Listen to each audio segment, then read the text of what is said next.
bouscule le paf et les audiences lui sourient. Touche pas à mon poste est en passe de gagner la guerre des talk shows et cela ne plaît visiblement pas à tout le monde. Cyril Hanouna est notre invité cette semaine. Bonjour Mathias. Alors, merci parce que je crois qu'en plus vous êtes un peu grippé. Oui, mais pour vous, toutes les grippes s'en vont. Et oui, même quand vous êtes grippé, Commencez, flattez-moi. vous êtes bien sur iTélé. Voilà, C'est votre nouveau slogan. Alors autour de vous, on va bien entendu parler avec les tauliers de la bande. Ah, c'est Jean-Luc vrai. Lemoyne, Camille Combal, Lénora Malagré, Thierry Moreau qui sont avec nous également. Bienvenue, on va parler de ce prime time qui arrive. Touche pas à mon ardisson, c'est jeudi donc en prime time sur D8. On va parler également de quel chef de bande il est, ça c'est vous qui allez nous le dire. Et puis tout de suite, c'est le moment de régler vos comptes. Là, il pourra rien faire. Voilà. Sans rappeler. Allez, tout de suite le j'aime pas. Ah, j'adore. Cyril, alors vous allez me parler des uns et des autres. J'aime pas les coups de gueule d'Enora Malagré. J'aime. Constamment. Ah, j'aime, ouais. Elle va jamais trop loin, Enora. J'aime. Non, mais alors. Vous dites la vérité, hein, c'est pas parce qu'ils sont là. Non, je vous Ouais. dis la vérité. Un moment, voilà, je vous dis, toi, elle m'a appelé, elle m'a dit, tu crois pas que je fais trop de coups de gueule? Je lui ai dit, sois toi-même. Je lui ai dit, dans la vie, même quand on prend ton coca, tu gueules? Eh ben, c'est pareil. Donc, je lui ai dit, tu fais pareil à l'antenne. J'aime pas le faillotage de Camille Combal. C'est le faillot dans l'émission, c'est son surnom. Oui, mais ça, c'est ça. Sans ça, j'arrête l'émission.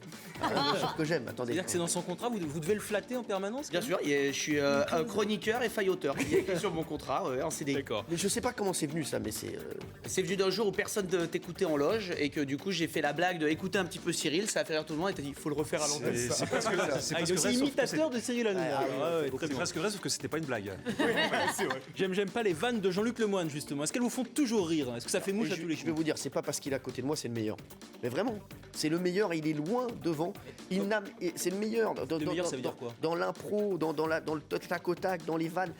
C'est même pas qu'il y en a un deuxième. C'est-à-dire qu'il y a Jean-Luc Lemoyne et après, pour moi, il y a Baffy, voilà, mais il y a personne. Après, voilà, il y a que Jean-Luc, quoi. Il est seul au monde.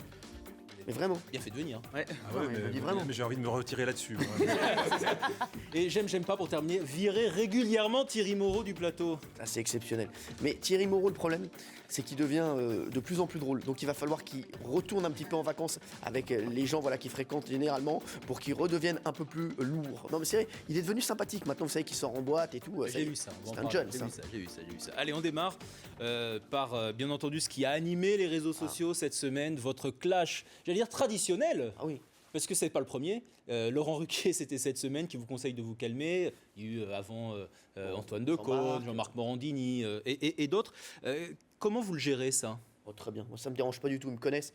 Moi, je pense que les téléspectateurs s'en fichent totalement des clashs entre animateurs. Eux, ce qu'ils veulent, c'est voir une bonne émission de divertissement. Moi, comme je l'ai dit dans l'émission, moi, je suis un vanneur. Donc Laurent, on l'a un petit peu vanné dans l'émission, c'est normal parce que voilà, à cause de ses audiences, à cause de son émission, parce que même lui dit qu'il y a des choses à revoir dans son émission. Donc Et il a revu des choses. Voilà, il a revu des choses, il y a encore à revoir et je pense qu'on continuera à le vanner, voilà. Mais c'est gentil, c'est taquin. Je trouve que ce qu'ils font le samedi soir, et moi quand je vois des invités qui vont là-bas pour un film, pour un livre, plus violent. ah bah c'est 100 fois plus violent. Ça n'a rien à voir. Nous, c'est de la vanne. Donc, s'il n'accepte pas qu'on le vanne, moi j'accepterais vraiment qu'il me vanne dans son émission, que ce soit à la radio ou à la télé. Il n'y a aucun problème. Mais juste Le que ce côté soit pas seul méchant. contre tous ou seul contre le reste du monde, à un moment donné, ça, est-ce que vous l'assumez ou vous l'assumerez jusqu'au bout? Non, mais moi, le fait de déranger les barons qui sont à la télévision depuis 25 ans et qui se disent on n'a pas envie qu'on prenne notre place et on a envie d'être là et on a envie de repousser tous les jeunes qui arrivent. Moi, j'ai envie justement de pousser des nouveaux talents. Voilà, Bertrand Chameroy, je suis persuadé que ça va être un très gros talent. Camille, c'est sûr que voilà, Camille. Dans le faillotage. Non, mais Camille, voilà, il est énorme déjà. Et voilà, ça va être le prochain Ruquier, le prochain Nagui. Donc voilà, alors il y a des animateurs qui acceptent. Nagui le prend très bien, Patrick Sébastien, Ardisson, Thierry le prend très bien. Et puis il y en a à qui ça plaît moins. Voilà, mais bon, après ça se calme vite. Voilà. C'est le goût de la revanche qui vous anime encore aujourd'hui, Cyril. Il y a une dizaine d'années, vous avez fait plusieurs chaînes aussi, plusieurs émissions. Vous vous êtes installé, là ça cartonne, l'Access a pris 200% par rapport à celui au tout début de D8 ou Direct 8. Vous êtes donc l'animateur du moment. Est-ce que c'est cette revanche qui vous anime aujourd'hui encore? Franchement, non. Ce sentiment de revanche, en tout cas. C'est plus la revanche, mais j'aime. C'est vrai que voilà, ils me voient souvent avant les émissions, même pendant les pauses. J'aime bien voilà vanner les autres et tous ceux qui m'avaient un petit peu enterré un peu trop vite, comme les Ruquier, comme. Donc voilà, vous n'oubliez pas. Qui me prenaient un peu pour Ce un qu'on dit, la tricard. télé n'a pas de mémoire.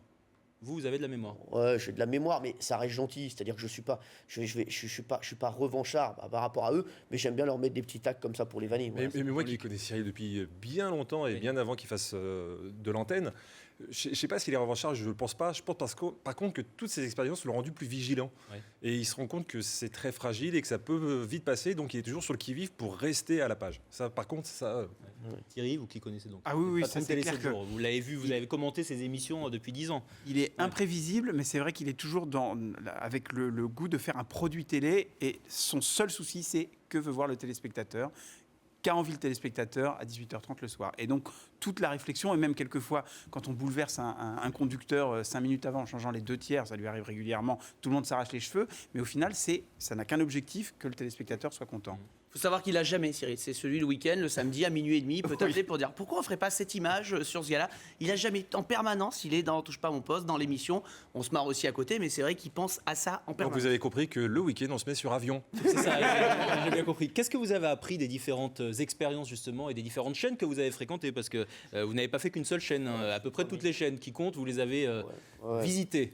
Non, il faut penser, comme dit Thierry, il faut penser aux téléspectateurs. Moi, à chaque fois qu'on travaille sur une séquence, je me dis, est-ce que ça va plaire? Est-ce que j'ai envie de la voir? Est-ce que les gens ont envie de voir ça?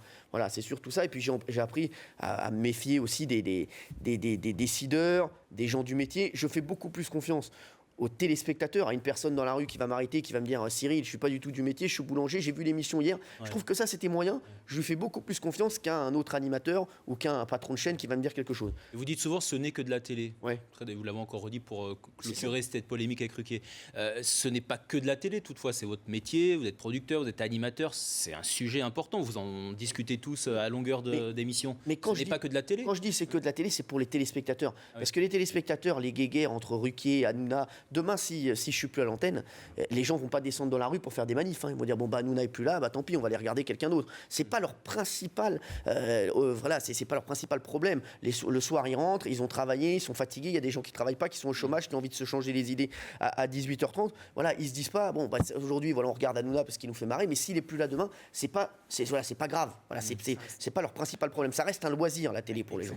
Voilà, non mais il faut rester quand même très très lucide. Nous on fait du flux, c'est-à-dire qu'on est là, on a une mission qui est très noble, c'est de distraire les gens. Par contre, on n'invente pas des vaccins, mais on a la responsabilité d'essayer de les distraire le mieux possible et on s'y emploie. Je ne sais pas si on réussit tout le temps, mais c'est vrai qu'à part ça, ce qu'on fait, c'est consommer, c'est oublier le lendemain. Et il faut accepter ça. C'est ça qui est nouveau. Il est en train de mettre un grand coup de pied dans la fourmilière parce qu'il y avait peu de gens qui considéraient la télé comme ça de manière légère et qui ne se racontaient pas autre chose que ce qu'ils étaient. Il a raison quand il parle des barons de la télé. Tout cela est un peu poussiéreux. Il est temps la nouvelle génération qu'incarne Cyril aussi fasse entendre que tout cela est un peu léger. Mais on parle de Cyril comme si c'était quelqu'un qui arrivait. Ça fait plus de 10 ans que Cyril il est dans le métier. Ça fait plus de 10 ans qu'il est dans le métier, mais là effectivement... Qu'est-ce qui fait qu'il a conservé ce regard neuf ou qu'il a aujourd'hui un regard nouveau, sachant que vous pourriez être aussi dans les mêmes codes que tous ceux dont on parle depuis le début là. Je vais vous dire, ça a été le fait de mine de rien de ne rien faire, de ne rien faire pendant plusieurs années, où j'ai beaucoup réfléchi à ce que j'avais envie de faire, à ce qui pouvait marcher. J'ai beaucoup regardé de choses. Je pense que c'est ça aussi. Après, comme je dis, il y en a plein qui acceptent. Moi, je vois Jean-Pierre Foucault, il est très content. Michel Drucker, il est ravi. Il m'appelle tout le temps. Il est content pour moi. Voilà. Après, la plupart sont très contents qu'il y ait un nouvel animateur. Enfin, moi, je suis pas un nouvel animateur, mais demain, qu'il y ait un nouveau. On est content qu'il y en ait un nouveau. Au contraire, on a envie de le. Et Nora, vous en avez côtoyé des animateurs. Oui. Vous avez travaillé dans l'ombre de la télé pendant des années avant d'être à l'antenne. Oui. Donc, vous connaissez aussi bien ce métier. En quoi il est différent ? Hors le franc-parler, hors tout ça, parce que ça, c'est l'évidence. Non, mais la différence, elle est là, c'est qu'il est sincère. C'est-à-dire que les gens sentent que ce qu'ils voient à la télé, il est le même dans la vie. Il est généreux, il est drôle, il est fou, il est imprévisible. Et les gens sentent cette sincérité. Après, la différence, c'est que les gens voient l'animateur, c'est un grand producteur. Alors on va en parler. Est-ce que c'est une manière de s'inscrire dans la durée, ça, d'avoir la casquette producteur aussi, parce que comme vous le disiez, l'antenne, ça peut lasser au bout d'un moment. Quand on est à la mode, par définition, on ne l'est plus un jour. Donc, est-ce qu'être producteur, c'est précisément une manière de s'inscrire dans la durée? Non, mais être producteur, déjà, moi, c'est au-delà de ça. Moi, je ne pense pas, j'ai pas envie de m'inscrire dans la durée si j'ai envie, mais voilà, c'est pas mon objectif. Moi, ce que j'ai, c'est que je m'amuse en télé. C'est-à-dire que même voir de nouvelles émissions, élaborer de nouvelles émissions, voir des nouveaux décors. Voilà, là, il y a des nouvelles émissions qui arrivent. Hier, on a vu les nouveaux décors, c'est ma passion. C'est-à-dire que c'est avant tout une passion, la télé. C'est pas, je me dis pas, tiens, il faut que j'essaie de faire telle chose pour durer le plus longtemps. J'essaie d'abord de Il m'amuser. n'y a jamais cette crainte de ne plus être à la mode? De ne plus Si. être l'animateur du moment, de ne plus faire des couvertures de magazines Ça, télé ou ça, pas que bien télé sûr. d'ailleurs? Oui. C'est ça, non, mais c'est sûr. Est-ce que ça, réellement, ça vous empêche de dormir, ça? Ouais, un peu, ouais. Mais bon, après, on sait que ça va Et arriver. c'est quoi le remède pour éviter c'est quoi le remède que vous vous imposez pour éviter que ça n'arrive un Essayer jour? de trouver toujours de nouvelles idées. Mais bon, Se remettre en question tout le temps, parce qu'il ne le dit pas, mais c'est vrai que dès qu'il y a une audience qui baisse un peu, etc., il se remet en question, il regarde dans l'émission ce qui n'a pas fonctionné Je sais qu'il est très la veille, et donc il est Très chiffre. tout le temps sur la brèche, et parce qu'il veut renouveler et sans cesse apporter un Il change meilleur le produit. conducteur avant que les gens pensent qu'il faille le changer. Il a toujours un coup d'avance, Cyril. C'est Puis, de toute toujours un façon, coup d'avance. ce métier est quand même super fragile et super volatile.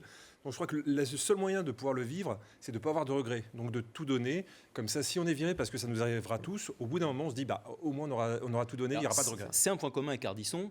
Vous faites le prime, donc c'est jeudi prochain avec Ardisson. C'est qu'il n'a jamais considéré son métier d'animateur classiquement. C'est-à-dire qu'il a parlé de lui, il a parlé de ses enfants. Je me souviens à un moment donné, dans Tout le monde en parle, il mettait les cadeaux que lui offraient ses enfants. Il se racontait, il n'y avait pas de filtre. Vous, c'est un peu, on sent qu'il y a quelque chose qui vous ressemble, enfin qui vous unit dans cette ressemblance. Toutefois, vous, il y a pour autant une différence, c'est que vous ne parlez pas de votre vie privée, vous ne parlez pas de vos enfants, vous ne parlez pas de votre compagne, vous ne parlez pas de tout ça. Pourquoi ? Parce que non, parce que je suis tellement dans la vanne, puis je suis mauvais là-dedans, moi. Quand je commence à parler de ma famille, tout ça, j'arrive pas à en parler. Donc c'est vrai que, voilà, moi je suis... Et puis tu les connais pas, non? Ouais, non, mais c'est ça. Non, ça je le fais pas. Mais c'est vrai que je peux le faire, mais je privilégie plus la bande. Qu'est-ce qui vous gêne? Qu'est-ce qui vous gêne de vous raconter? Parce qu'a priori, il n'y a pas de filtre. Ouais. Vous dites, moi, le téléspectateur, je lui dis tout. Non, mais ça, je me Et dis, est-ce pour que ça autant, intéresse les gens? parce que vous les vannez, vos chroniqueurs, Il y a pas- sur il y a la pas de- femme d'un tel, Mais- sur le... Mais en fait, vous, il y a pas de on sent filtre. que c'est la frontière Parce qui qu'il n'y a pas de n'importe jamais. filtre sur ce qu'il pense, sur ce qu'il a envie de dire des gens, sur nous, sur la télévision. Après, il a son jardin secret qui est ça. Et puis si nous, il y a quelque chose qui nous dérangeait, il n'en parlerait pas. Oui, Si on allait le voir en lui oui. disant on ne veut pas parler de ça, Non, mais- il ne le ferait pas.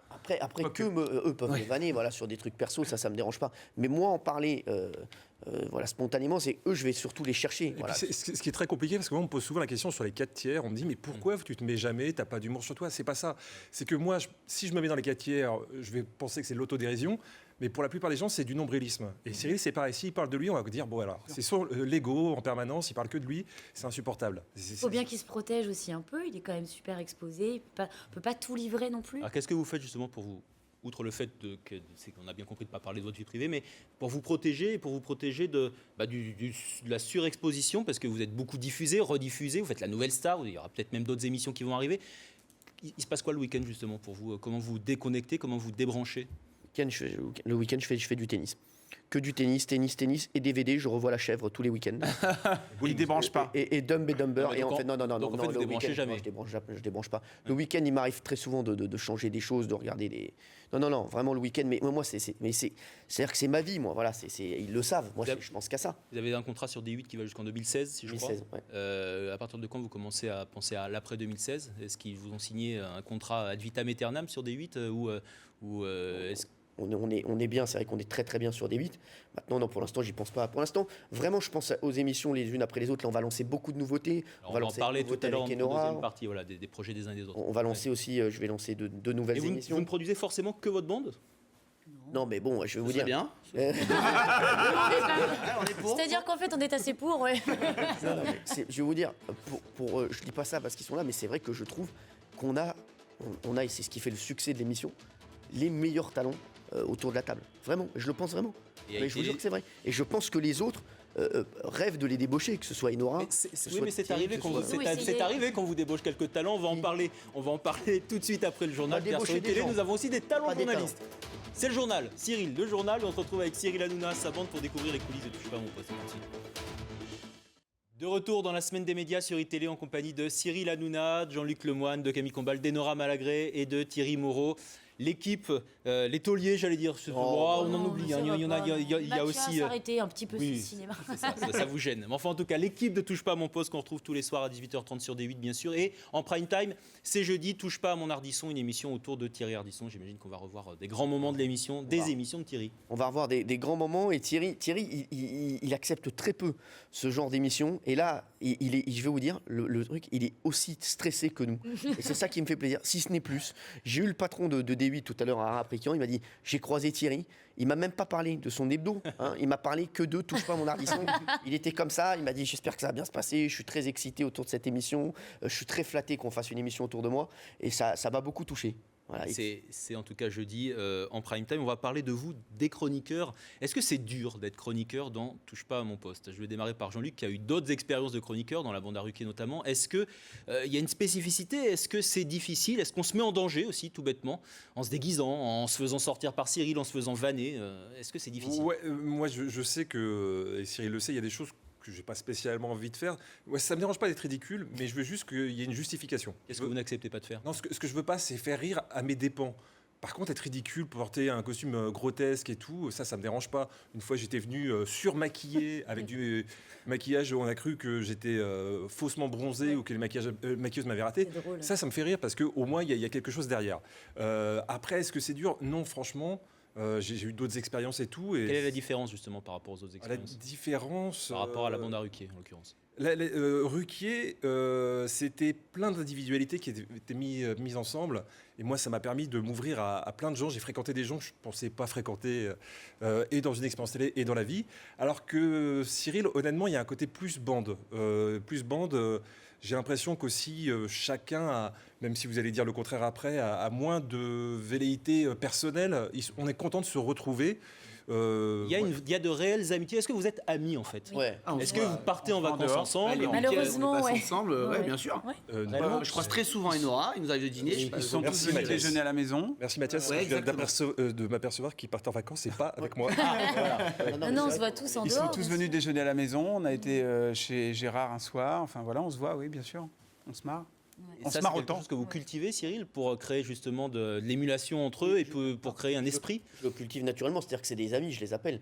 Voilà, Camille, dès que je reçois les audiences le matin, je l'appelle. Jean-Luc, vraiment, on s'envoie des textos. Et Nora, dès qu'elle a les audiences aussi, voilà. Non, mais même partout, voilà, on a un truc qui se passe, elle m'appelle. Thierry aussi, on s'appelle parce qu'on est potes avant tout. Mais ça se fait chacun dans son coin, parce que moi qui ai vécu dans la bande à Ruquier aussi, c'est vrai que Laurent, lui, aime bien et organise. Moi, j'ai été à des dîners chez lui et tout, c'est super sympa et tout. Cyril n'est pas toujours l'instigateur, mais par contre, ça n'empêche pas les autres de se voir de leur côté. Est-ce que pour vous, Thierry, qui êtes journaliste, vous dirigez une rédaction, vous êtes votre manager, celle de Télé 7 jours, est-ce que c'est aussi difficile quand vous animez une conférence de rédaction le lendemain après avoir porté des perruques ou après vous êtes fait sortir, de retrouver votre costume de patron? Il n'y a pas de problème, parce qu'on sépare bien les choses. Il y a le moment Elle fait beaucoup rire à côté. Il y a le moment, de la détente sur le plateau de TPMP, et il y a le fait que, effectivement, Télé 7 jours, et je vais vous dire, c'est plutôt bénéfique à Télé 7 jours, ça montre que les gens qui font les journaux de télé aujourd'hui ne sont pas des gens ringards, sont des gens qui sont dans l'autodérision, parce que ce qui est important, c'est l'autodérision. Ça donne un brin de modernité, je trouve, est-ce que ça a été difficile à franchir? Parce que là, à raconter, c'est facile, mais est-ce que ça a été difficile de porter pour la première fois une perruque ou pour la première fois de sortir du plateau? Mais si tu fais une mauvaise vanne à Télé 7 jours, est-ce qu'on te demande de sortir de Télé 7 jours? Oui, mais j'en fais quelquefois en conférence de rédaction. Ils se mettent tous la tête entre les mains, évidemment, mais donc ils me connaissent. Je suis assez moi-même sur le plateau comme je suis à la conférence de rédaction, ce qui ne m'empêche pas d'avoir un rôle de patron, et ça se passe très bien. Et pour vous, Enora, est-ce qu'il y a des choses comme Jean-Luc que vous avez précisé avec Cyril en disant ça, je ne fais pas, c'est pas la peine de me chercher sur ce terrain, je n'irai pas, c'est pas la peine de... Non, mais moi mais attention, non, pas du tout. Je voudrais préciser quelque chose. Je le connais tellement bien que... Voilà. Oui, il n'y a pas besoin de le préciser, c'est ça. Non seulement il n'y a pas besoin de préciser, mais surtout, vous lui dites quelque chose, il va prendre un malin plaisir à vous forcer à le faire en direct. Vous ne pouvez pas reculer, donc de toute façon, ça ne sert à rien de le prévenir. Oui. mais je le connais tellement bien que voilà. Vous connaissez les limites à ne pas franchir avec vos chroniqueurs, Cyril? Oui, je connais très bien. Tous. Oui, je connais tous. Je sais où aller les chercher en fait. Voilà. Même quand je veux énerver un petit peu Enora sur le plateau, je sais exactement où aller la chercher. On l'a vu, c'est déjà arrivé. Bien sûr. Parce que je crois Mais parce qu'on est amis dans la vie, justement, tous, et avec Cyril, forcément. Donc, effectivement, il s'est appuyé là où... Il déclenche, comme je pars assez vite quand même, il faut être très honnête. Du coup, c'est facile de déclencher le... Et puis l'idée fédératrice, c'est quand même de bousculer les gens, mais pas les mettre mal à l'aise. Donc Cyril sait où il faut s'arrêter. Oui. Est-ce que, Camille, vous avez une position différente dans la bande, c'est que vous n'êtes pas assis en permanence autour de la table, vous intervenez pour votre chronique. Est-ce que ça crée une position différente, ou en tout cas peut-être même un statut différent au sein de la bande ? Ça, je sais pas. Ce serait Le plus Fayot. à la bande Le de le Fayot, dire. quoi. Ouais, ça c'est le personnage qui a été créé. Non, mais oui, c'est Et vrai. pourquoi que vous n'êtes pas assis en même temps autour de la table en même temps que les autres ? Parce qu'à part, je suis pas très intéressant, plus d'un quart d'heure. Donc, c'est ça. Non, mais c'est vrai, en tout cas, de venir pour la chronique, bon, c'est un truc qui est différent. Forcément, il y a les invités qui sont là, tout ça. Donc, c'est assez périlleux comme exercice d'arriver. Il faut faire rentrer tout le monde dans la chronique. Mais même ça, je l'ai jamais dit à Cyril. Mais c'est vrai que Cyril, il a un truc aussi. Moi qui ai bossé aussi avec d'autres animateurs, notamment radio, c'est rare de croiser l'animateur principal qui veut à ce point faire briller ses chroniqueurs. Parce qu'en général, et on l'a entendu beaucoup, quand un animateur principal voit un chroniqueur, ça fonctionne bien ou quoi, il aime bien faire en sorte que presque lui savonner la planche. Et avec Cyril, c'est vrai que ça se passe bien. Ça, pour le coup, c'est ce qu'il a de commun avec Laurent Ruquier, qui sait aussi mettre la lumière sur la personne qui est à côté de lui. À un moment donné, moi, j'ai beaucoup vécu ça avec Laurent. Et c'est vrai que Cyril, moi, je craignais un petit peu de me lever de table, parce que c'est pas simple non plus de se lever de table et d'aller faire le comique 2 secondes. Et il est tellement bienveillant, et il rigole tellement, mais sans se forcer, que ça vous porte, quoi. Cyril, vous acceptez ou vous accepteriez qu'ils volent un jour de leurs propres ailes, c'est-à-dire, ou alors qu'ils quittent votre bande pour aller ailleurs ? C'est arrivé, Jérémy Ferrari est parti, il a rejoint Laurent Ruquier, Jérémy, il était Annie déjà Lemoine dans- aussi cette année. Ça, vous l'avez Il y a des bien gens qui étaient déjà dans la bande de Laurent, et c'était pas les historiques. Voilà, moi je comprends tout à fait. Ils avaient du mal à trouver leur place dans Touche pas à mon poste. C'était pas tout à fait ce qu'ils aimaient faire, ce qu'ils savaient faire, où ils se sentaient bien. Là, oui, si on parle du noyau dur, bien sûr que ça me ferait de la peine de perdre Jean-Luc, Enora, Camille. Donc il y a un côté un peu paternaliste finalement dans Michel.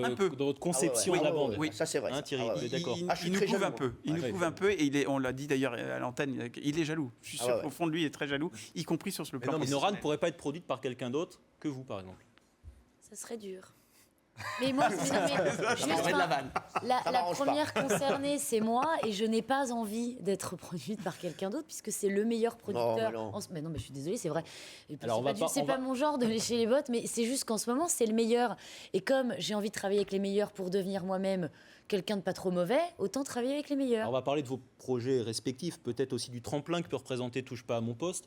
Camille, bien entendu, ça c'est tous les jours sur D8 aussi, c'est juste avant l'émission. Est-ce que ça marche ? C'est avec Ariane Massenet, 17h, 18h30. Cette proposition est arrivée parce que Cyril, producteur, parce que ce que vous avez fait sur D8 a donné envie. Tout ça est lié ? Est-ce que tout ça est lié ? Déjà, je pense qu'aussi, il y a quand même D8 qui est aussi décisionnaire. Donc, j'imagine que c'est Cyril qui a dû me proposer. Et D8, qui me suivent, j'imagine, souvent, voire tous les soirs, ont dû se dire pourquoi pas, ça peut fonctionner.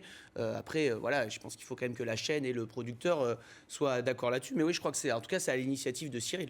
Mais de D8 aussi, non, de D8 aussi. Mais on est quand même sur une chaîne qui, en accord avec Cyril, a envie aussi de porter des nouveaux talents et qui croit aussi en de nouvelles personnes pour faire la télé. Est-ce que c'est possible pour un autre producteur qui n'est pas Cyril Hanouna, de produire sur D8 ? Parce qu'à l'extérieur, on peut aussi entendre, attends, D8, c'est Télé Hanouna, il fait ce qu'il veut, il est partout, il produit partout. Alors Et il n'y a que Cyril qui peut produire sur D8. Est-ce que c'est vrai, Cyril, d'abord ? Non, parce que regardez, Moi, j'ai fait un prime il y a 3 jours, produit par Good TV. La Nouvelle Star, c'est produit par Fremantle, et c'est une très belle boîte.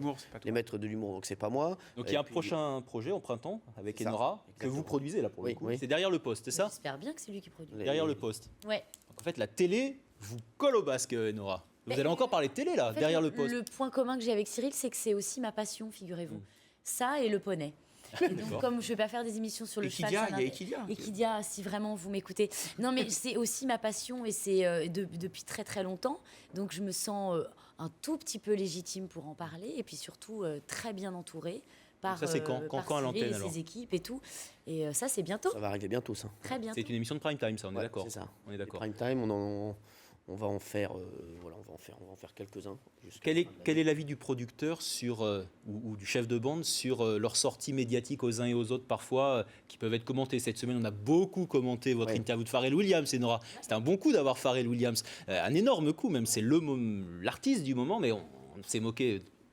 Les réseaux sociaux se sont moqués de Enora parce que il y avait vous la jouez sur le ton du copinage, quoi. C'était Oui, ils n'ont pas compris un humour, mais c'était peut-être finalement pas très drôle. Et puis, ce qui est très très chouette, c'est que c'est en train de se retourner, en fait, parce que les gens sont en train de se dire, mais pourquoi la voir autant taillé, alors que finalement, bon, c'est peut-être pas drôle, mais l'interview n'était pas honteuse non plus. Et puis on a eu, ça s'est tellement bien passé que l'équipe de Farrell nous a donné en plus l'autorisation de diffuser un titre, ce qu'aucune autre radio n'a eu. Donc finalement, ça s'est plutôt bien passé, ouais. Et quand les uns et les autres alors se font moquer, on va dire, sur les réseaux sociaux, quelle est votre réaction Ils nous engueulent parfois. Ouais, je les appelle, mais qu'est-ce qui s'est passé là-dessus? Il faut que je vois ça. Il faut se méfier aussi des buzz sur Internet et sur Twitter, parce que c'est pas la France, c'est pas les téléspectateurs. Non, mais ça, bien sûr. Mais quelle est la vie de mais Cyril sur quand les uns et les autres se font éreinter? Quel est votre avis? Est-ce que vous le prenez pour vous? Voilà, c'est ma question. Non, je le prends pas pour moi. Est-ce que vous vous sentez responsable aussi de ce qu'ils font en dehors de l'émission? Je les conseille, vraiment, je les conseille. Je leur dis peut-être. Et puis le truc, c'est que nous, comme on est une émission média, on est forcément obligé d'en parler. Le coup de l'interview de Pharrell Williams, voilà, on en a parlé. Donc c'est normal. Voilà, on l'a vanné en plateau.